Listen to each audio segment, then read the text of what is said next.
자, 오늘 같이 볼 명식은 이러한 명식이 되겠는데, 어차피 뭐 을목이 자월에 태어난 사주 명식이니까 오늘 봤던 그러한 사주 명식하고 같이 비교 분석하면 더 좋을 것 같다라고 해서 여기다 한번 붙여놔 보도록 하겠습니다.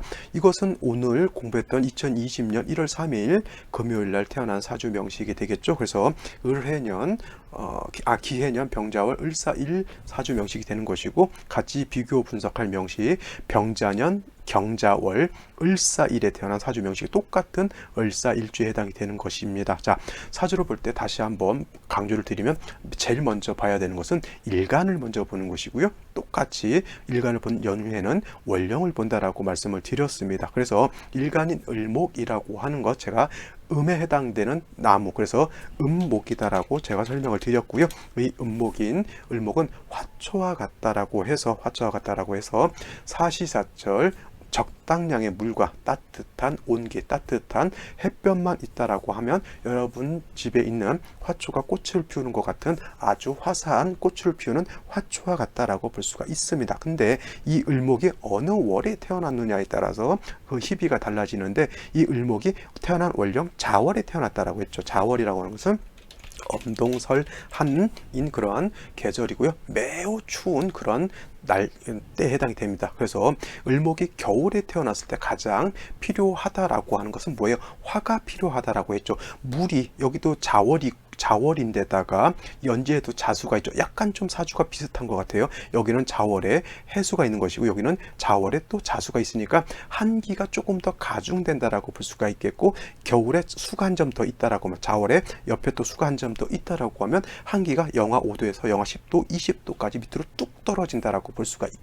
있습니다. 그래서 그 다음에 또 여기는 경금이라고 하는 것이 있는데, 자, 경금이라고 하는 것, 을목 입장에서 놓고 봤을 때는 정관에 해당이 돼요. 정관이라고 하는 것은 나를 다스려주는 바른 법, 바른 윤리, 바른 도덕 있다라고 이렇게 볼 수 있겠지만, 제가 아까 강의에서도 말씀드렸지만 을목이라고 하는 것은 뭐예요? 화초와 같기 때문에 정관인 경금이 됐든 편관인 신금이 됐든 나를 구속하게 되면 마치 화초가 가위라든가 칼을 만나서 나의 줄기를 자르는 것과 같다라고 말씀을 드렸고, 그 다음에 이 경금이라고 하는 것은 한겨울에 술을 생하게 되면 한기를 더 가중시키는 그러한 역할을 하게 됩니다. 그래서 가장 중요한 것은 정관이라 하더라도 정관인 경금은 제해야 되는 것이고요. 그 다음에 자월에 매우 차가운 겨울에 따뜻하게 해주는 화가 반드시 필요한 이러한 사주 국세가 된다라고 볼 수가 있는데, 이 사주도 오늘의 명식과 같이 일지의 사화를 갖고 있어서 을사일주가 되는 것이고,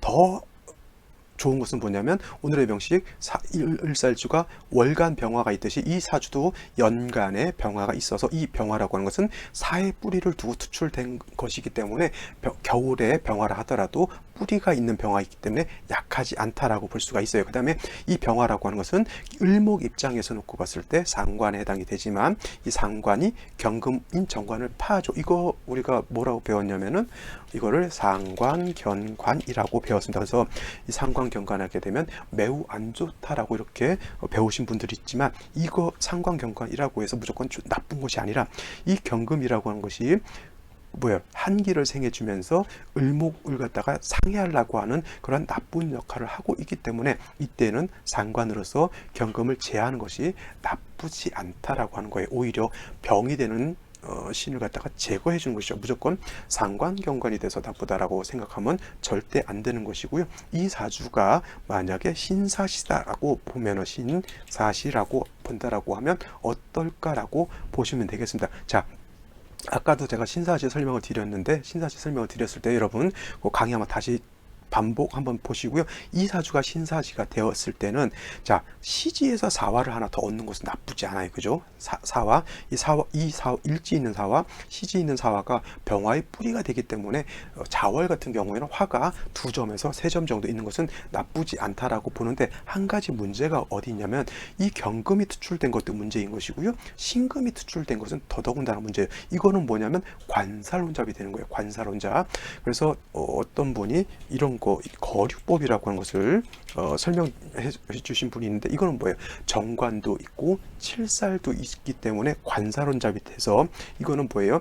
병화가 경금을 제거했기 때문에 이거는 관사론 잡은 되지 않는데, 또 문제는 뭐냐면 신금이 있다라고 하는 것이, 이거는 을목 입장에서 놓고 봤을 때는 관사론 잡은 면했지만 나쁜 것이 뭐냐면 을목 입장에서 놓고 봤을 때 신금이라고 하는 것은 칠살인 것이고요. 마치 면도칼을 가지고 아주 예쁜 화초의 줄기를 딱 끊어놓는 그러한 것하고 똑같습니다. 그 다음에 그 경금이라든가 신금이 지지에 뿌리가 하나도 없는 거죠. 그렇지 않습니다. 여러분 꼭 중요한 것이 뭐냐면 이 사화라고 하는 것은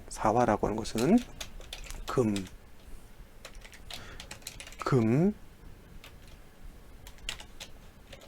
장생처라고 하는 것을 꼭 명심해 두셔야 돼요. 금형이 장생처. 그래서 이 천간에 있는 경금, 신금이 뿌리가 전혀 없는 것이 아니고요. 장생에 뿌리를 두고 있기 때문에 의외로 약하지 않고 세력이 있다라고 하는 것이고, 그 다음에 을목 자체가 매우 연약한 화초와 같은 것이기 때문에 아무리 약한 경신금이라 하더라도 을목 자체를 베어내는 데는 충분한 힘을 가지고 있다라고 하는 겁니다. 그래서 이 사주가 신금이 투출되어 있는 것이 오히려 더 나쁘다라고 말씀을 드릴 수가 있어요. 그래서 아까도 이 사주 설명할 때 저는 이렇게 을목 입장에서는 경진시라든가 신사시 같은 경우 저는 대체로 잡지 않는다라고 말씀을 드렸는데, 자 보십시오. 이 사주가 처음에 태어났을 때 일대운이니까 바로 신축대운에 들어가 있을 것이고요. 자, 신축대운 들어가게 되면 경신금이라고 하는 것이, 물론 이 경금이라고 하는 것은 병화에서 파극되어 있기 때문에 힘을 못 쓴다라고 하더라도 신금 자체는 살아있는 거잖아요. 그죠? 그 다음에 신축대운 딱 들어가는 순간 뭐냐면 이 축토하고 사화하고 반합을 해요. 물론 이제 본기 유금이 빠져 있기 때문에 회금되는 그런 공력은 좀 크지 않다라고 하더라도 사축 반합 회국하게 되면 신금 자체가 축에 뿌리를 둘 수 있겠고요. 그 다음에 대운에서 오는 신금 자체도 축에 뿌리를 두고 들어오기 때문에, 자 대운에서 갑자기 어떻게 되냐면 살이 급격하게 많아지는 그러한 현상이 나타났어요. 그러니까 대운에서 놓고 봤을 때 이거는 뭐예요? 살중 신경하는 그런 사주 국세로 넘어가는 것이죠. 그 다음에 이게 정축대운 들어오게 되면 정화가 들어와서 이 축이라든가 이 신금, 경금, 신금을 제거해주면 좋긴 하겠지만 정화 자체가 목이 없는 상황에서는 매우 약하고, 이 정화가 대운에서 들어오는 이게 신금 정도는 파극할 수 있다 손치더라도 원국에 있는 신금 자체는 파극하기가 좀 매우 어렵겠죠. 그래서 이 사주가 뭐냐면 신축대운 정축연에 심장 판막 수술을 했다 그래요. 심장 판막 수술을 했다라고. 그러니까 어린 나이에 태어나자마자 1살 때 했다라고 볼 수가 있겠죠. 병자 정축이면 2살 때 했겠네요. 그죠? 병자년에 그 다음 해가 정축이니까. 그러니까 부모님 입장에서 태어났는데 1살밖에 안 된 애가 수술을 전신마취 수술한다는 게 이게 굉장히 어떻게 보면 가슴이 삐어지는 일 아니냐고요. 그래서 이게 살이 왕했을 때는, 그래서 제가 사주 설명드릴 때 칠살이 있을 때는 반드시 중화를 시켜주는 것이 굉장히 필요하다라고 제가 말씀을 드리잖아요. 근데 이와 같은 경우 신축대운 중에 살이 왕해지는 중에 다시 정축령이라고 하면 정화의 포인트를 둘 것이 아니라 다시 축토가 있어서 살이 왕해지기 때문에 그 살을 능히 일간이 감당만 할 수 있으면 모르겠지만, 이렇게 천간으로 칠살이 왕해지는데 감당이 되지 않는다고 하면 어쩔 수 없이 칠살에 대한 영향을 받게 되죠. 질병이 될 수가 있겠죠. 어렸을 때는 칠살로 인해서 명예훼손을 당하겠어요? 아니면 관제구설을 당하겠어요? 어린 나이 때는 항상 몸이 상하는 것, 몸이 아픈 것이 가장 큰 문제가 될 수 있겠죠. 그래서 중요한 것은 뭐냐면, 이렇게 사주 원국이 중요한 것도 중요한 거지만 대운을 어떻게 잘 살피느냐에 따라서도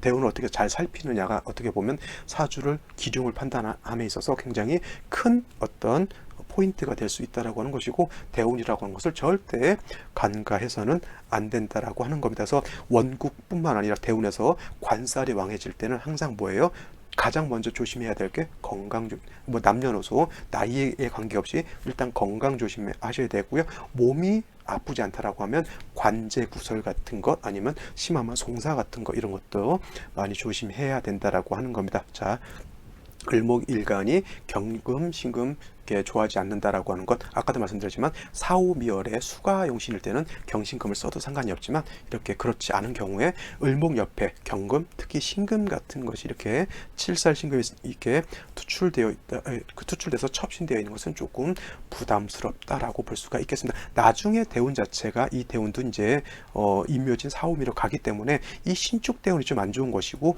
임묘진 사오미 일간이 왕해지는 쪽으로 갔을 때는 저 신금 자체를 감당할 수 있습니다. 이런 경우에는 이제 칠살에 관련된 직업을 갖게 되겠죠. 뭐 의사라든가 뭐 법조인이라든가 이런 쪽 일을 좀 할 수는 있는데, 어렸을 때 이렇게 특징적으로 칠살에 대한, 이때 내가 감당할 수 있는 여력이 없을 때는 칠살에 대한 안 좋은 영향을 받는 것이고, 내가 이후에 왕이 돼서 감당할 수 있다라고 하면 칠살을 내가 쓰는 사람이 된다라고 이렇게 보시면 되겠습니다. 자, 오늘 비교할 수 있는 사주 여기까지 설명드리고요.